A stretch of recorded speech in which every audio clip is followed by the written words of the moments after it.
Listen in. Enjoy. Hi there, and welcome to the Everyday Millionaire Mindset Matters podcast. Steffany, welcome. Hey, hon. So we have an amazing topic, I think, today, and the topic is intentions, and what the heck does that even mean? We've talked about it several times on the podcast. It's come up. I came across a Teal Swan video, who we follow and are fans of some of Teal's work, or a lot of Teal's work, actually. And anyways, she expanded on it, and it inspired me to then dig into it, unpack it a little bit more, and then you and I had some conversation around it. I think it's a really awesome conversation. Well, the power of intention. When you think about intention and goals and outcomes, I think the missing piece for a lot of people when they're setting goals and they're wanting to make change in their life is that they miss the power of it setting a powerful intention. Well, I think there's a couple different things, right? Which is, we think about intentions and we set intentions, but there is the next layer of what is behind those intentions. And so what does it mean to set an intention, and where is the kind of, I guess, the foundation that you're building on that intention on? Where is that foundation? Are you aware that you have a foundation for it? And most people, I think, don't. And occasionally we get lucky and we hit it and we don't even realize that we did it. And that's really what I want to get to in this particular podcast, is what's below just this phrase, let's set an intention, because what's behind the intention is more intention. It's more specific, or there's specificity in the intention. And that's what I want to get to today. I think it's really quite profound. I agree. And for me, the timing is perfect, because I just got home from Japan from the World Championships of figure skating just this week, and a little bit upside down around time zones and jet lag and all of that fun stuff.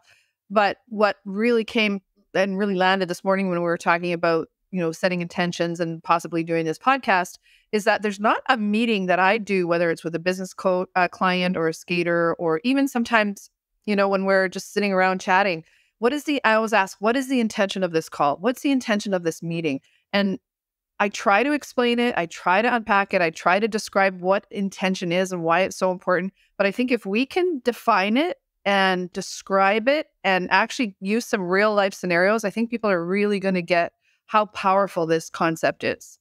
Well, I think that's the best thing to do is let's lead with a couple of examples. And having you just got back from Japan, and when you're setting, you're spending a lot of time with your athletes leading up to any competition, but on an ongoing basis, part of what you train in terms of that mental performance is being clear, because we set intentions every day, or at least we should be, or I don't want to use the word should, but when we don't set intentions, our day can get away with us and from us, and then we end up being totally reactive as opposed to being constructive and really pragmatic in our thought process. So let's give a couple of examples of what we're talking about when we are talking about intentions, and then start to unpack it. So we'll use the athlete as an example. I'll start high level, and then I want you to take it and kind of run with it from there. So high level, you've got two athletes both going to the same competition, or you could have, in your case, two pairs, two dance teams going. They're going to Worlds. They're both competing for a spot on the podium. One's going because they really intend to win. They're competitors. They're going for gold, full stop. The others may have won the competition in the past. They're not as concerned about winning Worlds, but they do want to place. They really are concerned about, can I get to Olympics? So it comes from a slightly different place. They both intend to win, but one's going, I'm focused, I'm going to pull all stops. The other's going, okay, really, it's not about winning. It's about making sure that I get the points I need to qualify for Olympics. That may be a really bad example, but I'm just trying to pare it down. Start high level, let's go down. That's a really good example, because it's not just two teams, for example, having two different intentions. There's also the team within the team. So once we talk about the two teams and their two different intentions, I also want to talk about having a partnership or a team or a couple having misaligned intentions. So I just want to plant that seed. So back to your comment about two different teams. And that's actually a real case scenario. One of the things that I always say to my clients is that I can only coach you to win. I don't know how to coach you to be second or third.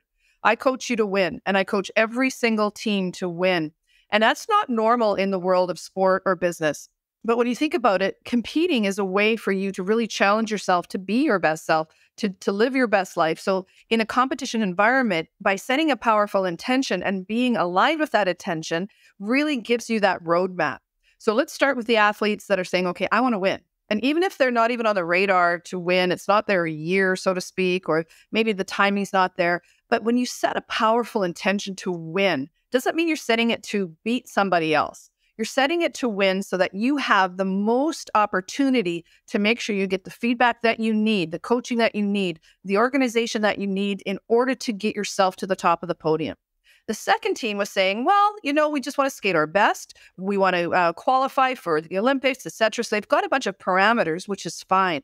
But the intention isn't clear. So what happens is that they skate a little bit hesitant or they compete a little bit hesitant. The other team is full throttle. They're going for it. Whether they win or not, it doesn't matter because by having that powerful intention, the opportunity or the chances of them winning or placing higher than they thought they would is a lot higher. The ones that are just being a little bit more wishy-washy or saying that I just want to be maybe top 5, top 10, then it creates this window that other things can come in to create distractions. So again, the power of intention is it's not like you're winning to beat other people, which is it's a benefit of winning and competing, but it's giving you the opportunity to get the feedback and the information that you need to make the choices that you make in order to get your goal. So it aligns the purpose. For me, it's a universal alignment. I don't just do anything without setting an intention. I don't get out of bed without setting an intention. Yes, exactly. But let's keep unpacking this. I'm going to use an example that just came to mind as we were speaking, because a few years ago, we went to play tennis. We went to a tennis school. Now, this particular resort that we were at had an academy there, a tennis academy there, world-class tennis academy. 7-year-olds to 18-year-olds. I mean, it was funny watching 7-year-olds play tennis. The racket was as big as they are, at least half the size that they were. It was really funny. But as I talked to the general manager, I said to him, I said, so, if dad's got a big enough checkbook that he can scratch a check, can I bring my kid to this academy to play tennis? He goes, oh, no. It's not the way it works. He goes, if you walked up to any one of those kids right now and said, what's your intention? Why are you here? They would look at you without any stop, no hesitation. They'd look at you and they'd go, because I want to be the best in the world. So that's way different than I'm going because my dad wants me to play tennis. And so he's got the money, so he paid for it. So I'm here, make him happy. It's fun playing tennis. That's a way different intention than saying, I'm going to be the best in the world. And actually, that is your intention, as opposed to, I'm just here to have fun. I'll get through this, play tennis, have a good time, meet some girls, whatever the story might be, meet some boys, whatever. But the point is, they're at the same camps. They're literally training, but they have a totally different intention behind it. Same coaches, different intentions. And so when you start to unpack that a little bit more and you see it with your athletes, and we can talk about it in business, in relationships, in friendships, and we're going to keep using these examples because I think it's really important to be clear on the intention and the difference between a very clear intention and a kind of ambiguous or vague intention at best, and how it impacts relationships so well. We'll get that in a minute. So tell me a little bit more. When you're in Japan, you're at a world competition, you're seeing other countries, not all of them are skating with you. It seems that they all are, but they're not. What is the difference that you see, for example, between your gold medalist, let's just use that as an example, and somebody who's bronze or who should have been at the top of the podium somewhere and didn't make it? Can you kind of identify or share some insights into that attitude or that view of the world that they might have? I can. And thanks for that, because what happens when you set a powerful intention, so I want to go to the World Championships, I want to be an Olympian, I want to go to the Olympics, is very different than saying, I want to compete at the Olympics, I want to place at the Olympics, I want to be on the podium at the Olympics, or I want to win. So if you want to go to the Olympics, if I hear that languaging, for example, from an athlete, I'll go, sure, can I buy you a ticket? Anybody can go to the Olympics. Oh, so the intention has to be specific. So even when people are doing some generic goal setting, they say you have to have SMART goals. It has to be specific and measurable. It has to be attainable, etc. That's great. But we're talking about something a little bit deeper than that.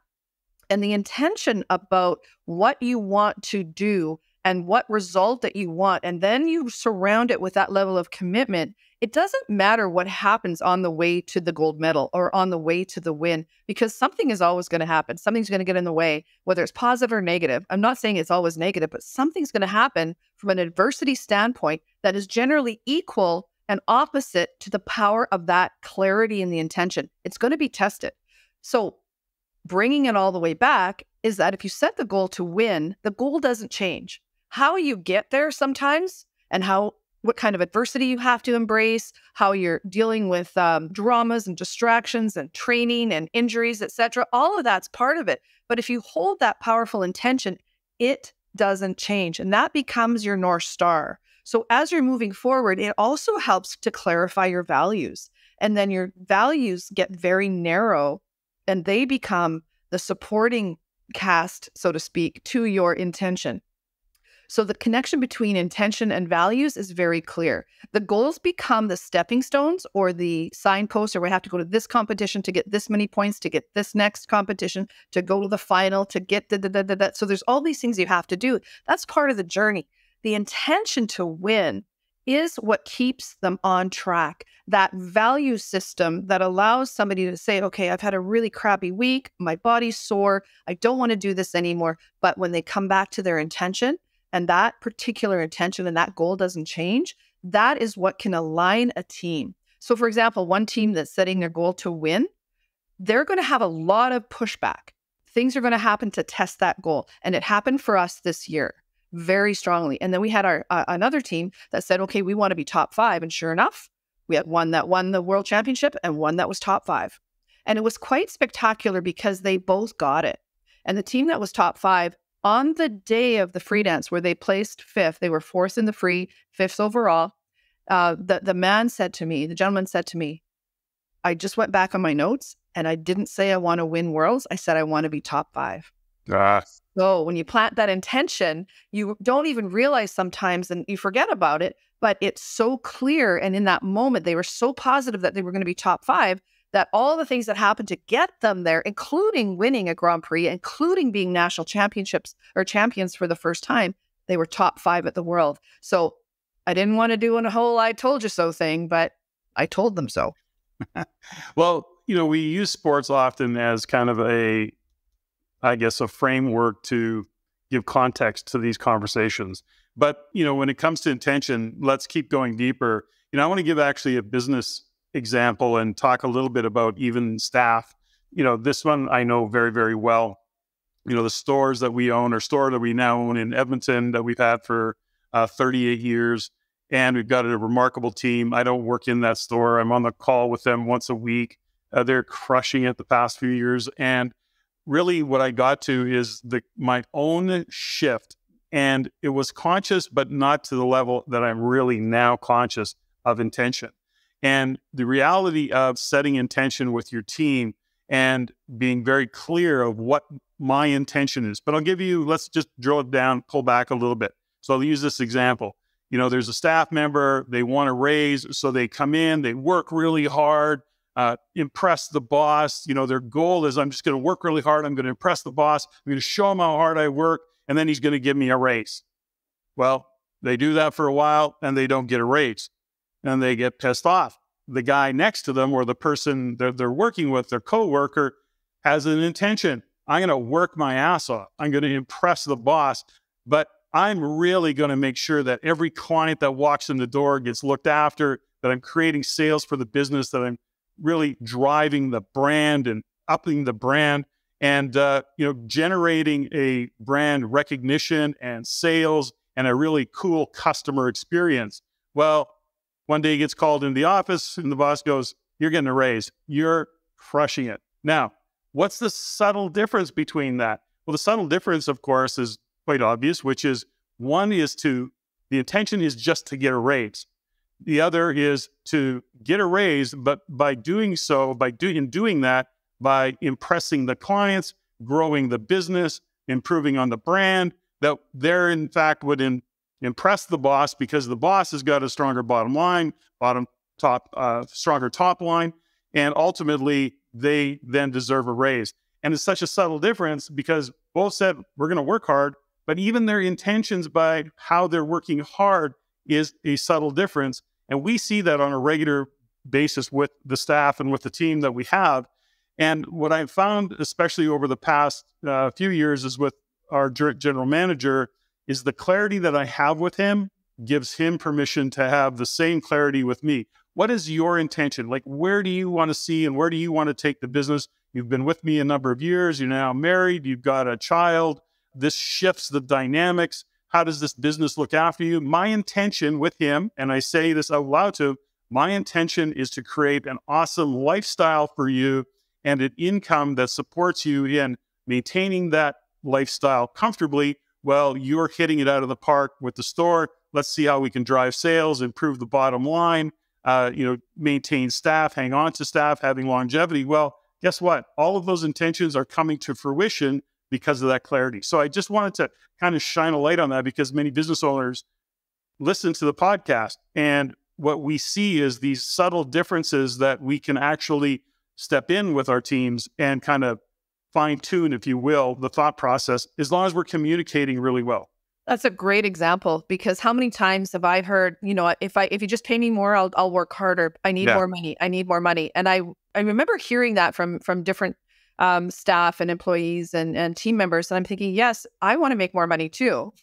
But we need a higher intention. We need to know that the customer experience and what we're contributing is going to generate more revenue so that everybody makes more money. So if it's just one thing about making more money, you can make more money in any industry. That's great. But I think what you're saying, Patrick, is that when you're clear on your intention and it's not just about one thing, and I'm not saying it's always about the money, but that's such a good example because the one employee was making it about how the experience is going to be for the client and how that's going to increase sales so that everybody wins. So there's a broader intention there, I think, that gives a lot of clarity and a lot of inspiration for me, for example, as a business owner, to want to make sure that I keep working hard to make sure that person makes more money so they have a great lifestyle as well. It's interesting also when you think about conversations and relationships and intention, because intention really drives behavior. And I know that if I can just circle back to the ice dancers, for example, like they can have the same goal. The team can have the same goal. So the man has a goal, the woman has a goal, they both want to win.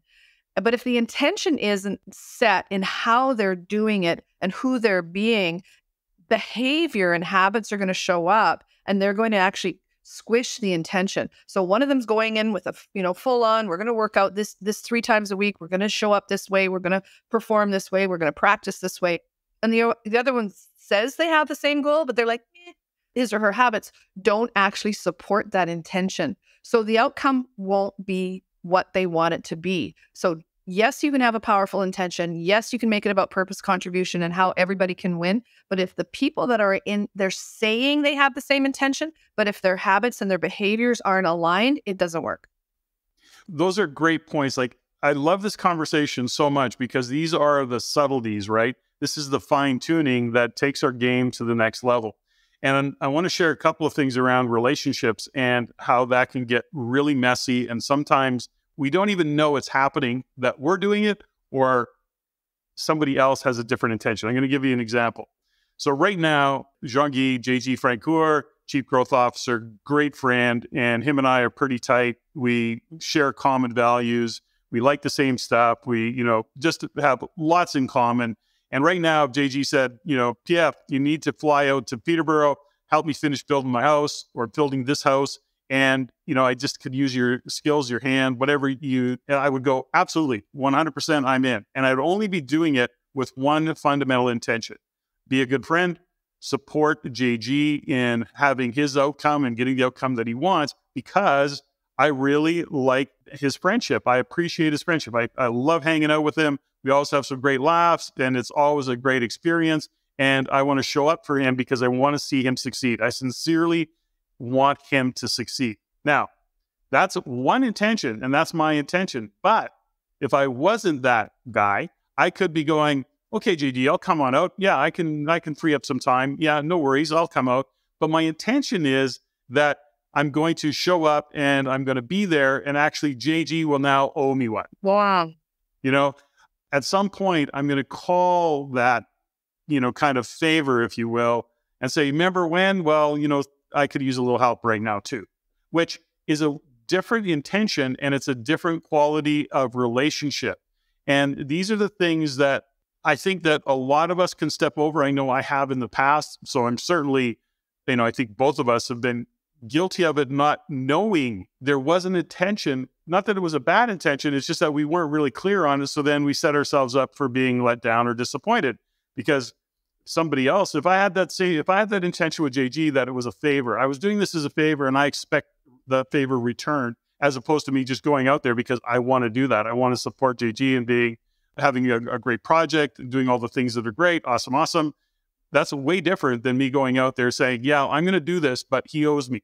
Totally different intention. And it's not even that one's right or one's wrong. I won't even go there with it, but let's go on deeper because we have this experience and I really want to shine a light on it because this is like hit home for me. The friends we had friends in the past that they were actually good friends and we did a lot of things together. It was great, but there was always an underlying, a sense of either being manipulated or there was just something about it. And it just became like, well, no, that's just how they are. It's who they are. It wasn't hurtful, but it was just didn't feel right. Now, over the years, we grew apart for all the reasons we grew apart, but ultimately it's only in reflection that you realize that their intention was not in alignment with our intention. Our intention was just to be good friends, support each other. You don't owe me anything. I get a lot out of giving and receiving for us is the same thing. We talk about that often. Their intention was totally different. Their intention was to be a good friend, but it was conditional. And there was an expectation that we would reciprocate on certain things in some way, and or they were actually friends with us because of who we knew. So they were using us as a in to meet other people and elevated, etc. Now, none of that is wrong. But here's the thing. That intention was never stated. And that's the fundamental breakdown in relationships. If this intention would have been stated, in other words, Patrick, Steffany, you guys know so many cool people. What I'd really like to get out of our relationship is the opportunity to meet these cool people that you guys know, because I can see where it would serve us in our business, that kind of thing. That's a different agreement. It's a different intention. And so I just feel like, that point of clarity is the fundamental difference. That's how I'm looking at it. Well, and how many times have you heard, whether it's couples, friends, or whatever, that they're unintentionally keeping score, or they've got a checklist. I did this, and then they're going to have to do this for me. Or there's an unexpressed expectation around, for example, I think in the Teal Swan thing I listened to today, is that now it's like, oh, well, there's this moving example. And I've used this example so many times. You can do something to help somebody to want to connect and make sure that that particular project goes well, and you have a good time, and you're laughing and talking and crying and poking fun, and at the end you're hugging and having pizza. Or there's a time where you're wanting to get something from that person, and there's a subtle difference in the feeling. There really is. So, how many times have I thought about, I don't keep score. Even in our relationship, I've never kept score. We certainly don't have a, one of those lists that a lot, like we talked about before, the blue and the pink list. But I've never kept score in relationships. And that's one of the things that I think that I've learned over time, is that many people do. And that is part of the intention about what you're not just giving in a relationship, which is important, but what you're getting from the relationship. So if you're saying to somebody, okay, well, we have this friendship, but we also have a business relationship. So how do we bring those together? And both of us, get what we need. And it doesn't have to be is the word subversive? No, it's under the surface, and it feels kind of creepy or a little bit manipulative, and it's like, something doesn't feel right. And that's how you know the alignment or the intentions aren't aligned. Well, here's a perfect example. And so we make it about the other person. Now, if you're having a conversation in your head and it's a circular conversation where you've done something for somebody and you feel like, oh, I'm always doing something for them, I'm never getting it, and they're not doing anything for me. There's no return. It's not reciprocal. And then at some point you have to stop and ask yourself, okay, are they clear on what your intention was? Do they know that you have an expectation that it needs to be reciprocal? So in other words, if you're always doing things for them, quote unquote, and they're not returning the favor, quote unquote, they have a different intention of the relationship and the things that you're doing for them. Their expectation is not in alignment with your expectation.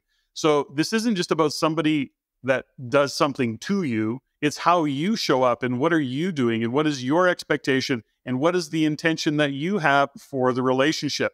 And, it's so interesting to know that the clearer you are in these subtle nuances of intention, the better and the more powerful the relationship can be. And in a business deal, for example, it can actually create a way more powerful partnership, for example, or the deal and the outcome far more successful if you're clear on the nuances of the intention. What is really driving it? But it takes time to sit down and actually map that out. You have to be clear on it, and that is a game changer. And that's what I believe, and that's what I've come to understand.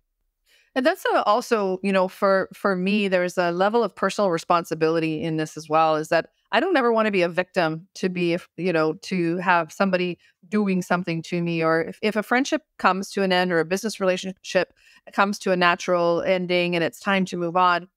And we do it like a kind of a go back and do a postmortem and go, what did I do? Where am I responsible? Was I not clear on my intention? What did I have a driving intention? And this is where I try not to beat myself up, but did I have a driving intention that wasn't 100% clear and clean and pure? Did I have what do they call it? What's it called? Underlying like secret motive or something? A hidden agenda. A hidden agenda. Yeah.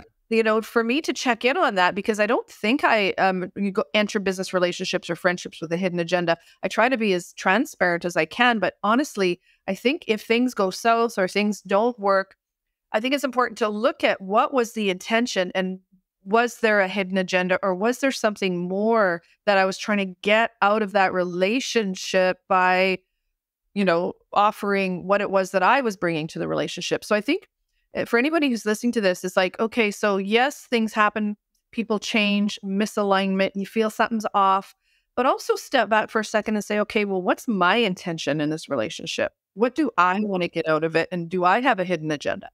That's the key, is that having a thought around it. We go into relationships, we go into business deals, you have skaters that compete at a world-class level, and it is the nuances of that intention. So because we're talking about relationship, and the feeling of, something doesn't feel right, that's about the other person. But ultimately, when you look at and say, okay, what is the extreme ownership component of that? Because we've gone into relationships, I've gone into relationships, I'll just own it myself. I've gone into relationships without a hidden agenda, but realized that I wasn't going into it as clear as I could have been. And guess what? Something went south. There's a misunderstanding. There's work to do in terms of cleaning up that understanding. But if I would have been and stopped for long enough to just acknowledge, it's not like a day's work. It's actually having the thought. It can happen in seconds where you're really clear. What is the intention of this relationship? What is the intention of this friendship? And where am I going with it? So it's not that we always or would be going into it with a hidden agenda, although I think many people do. That's not really how we're built. But ultimately, it can be, I think, pretty innocent just from not being clear. Now, here's the thing about it, is that the clearer you are, the moment in time that you take to recognize what the intention is really can be a game changer, I think, for the outcome of a relationship, of a business deal, whatever it might be. So that's about all I got to say about intentions. The nuances matter. Taking the time to be clear on what the intentions are, the subtle differences between I want to be in the top 10 as opposed to saying I want to win. I mean, gosh, those are almost the same, but they're sure not the same. And the level of clarity is definitely quite big. So to wrap it up in that regard, is that when you say you want to win and you want to be the best in the world at something, which I've always wanted to be the best in the world at something, and I'm only really good at two things, like skating and talking. So I had to figure out a way to be the best in the world at that. But I'm also noticing there's some coaches or people out there that, you come up and say, I want to be the best in the world. I want to win. I want to be on the podium. And then the feedback is, well, don't set your goals too high. You don't want to be disappointed, or you don't be careful. That's not really how it works. So I just want to invite anybody who's supporting somebody that says, even a child. When I told my dad at 15 years old that I wanted to be an NHL skating coach, he paused, took a breath and went, good for you. And he just said, good for you.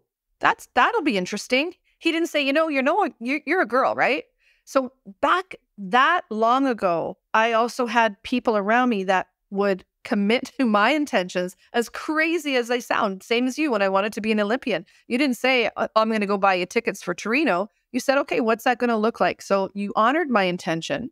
You supported it without question. And then we figured it out from there. So I want to invite anyone with parent, coach, teacher, partner, business leader, is when somebody has a really big goal and they feel it in their gut and they have the courage to say it out loud, support them, whether you understand it or not, because you could be also supporting them from a place of non-understanding or not understanding what they want, or maybe you've never done it, or there's something that you're filtering through a past trauma. But if somebody trusts you enough to say they have a big goal and they want to commit to the goal, believe them.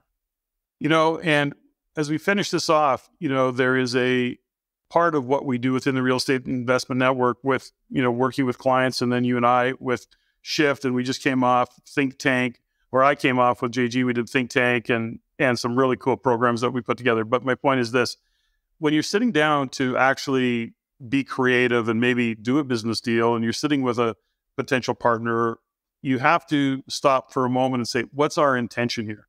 Got it. That's our collective intention. What's your individual intention? What do you want out of this? It's like when I'm sitting down with Sean, my general manager, I'm looking at the overarching intention of the business, serve clients, the team, do all those things. But then I have to dig a little deeper because of how he runs the business. And I have to say, well, what's your intention? What's your intention personally? Let me share you with what my intention is for you. Does that work for you? Does that actually light you up? Does that align what you would want to get out of the relationship with me, out of the relationship with the business? Does that align? So you stop long enough to ask the question, well, what's our intention here? I think it's a very mature and really thoughtful approach to going into business and to really managing your team, having that level of conversation. And it gives you more input and feedback as to where they really are. People can't hide, the language is everything. The English language is so powerful that people's intentions comes through, not just through their language, but also through their actions, their habits, their behavior. So if you're trying to force the river or trying to have an outcome with somebody that says they have the same intention as you, also use your intuition. When people tell you who they are and show you who they are, believe them. It may be working in the same direction, and sometimes it's not. And the sooner you catch which one it is, the easier it is to move forward or to move apart, which is also very respectful. When a relationship in business or personal comes to a close, at least then you can be able to look at it. Sometimes if it's closing and it's painful, but you can see where the intentions maybe then started to diverge. And I think that's also an important thing to mention today. Beautiful. I think our intention was to unpack intention, and I feel like we've done that. Good job. Thanks, son. That was fun. Ladies and gentlemen, thank you for listening. If you found value in the podcast, please take the time to rate and review and share with others. Share with your friends. As it is my goal to always improve and to provide the highest value for you, the listener. If you have any comments, suggestions, or questions you'd like answered, please email me at ceo@reincanada.com. That's ceo@reincanada.com. I look forward to hearing from you. And until next time, Patrick out.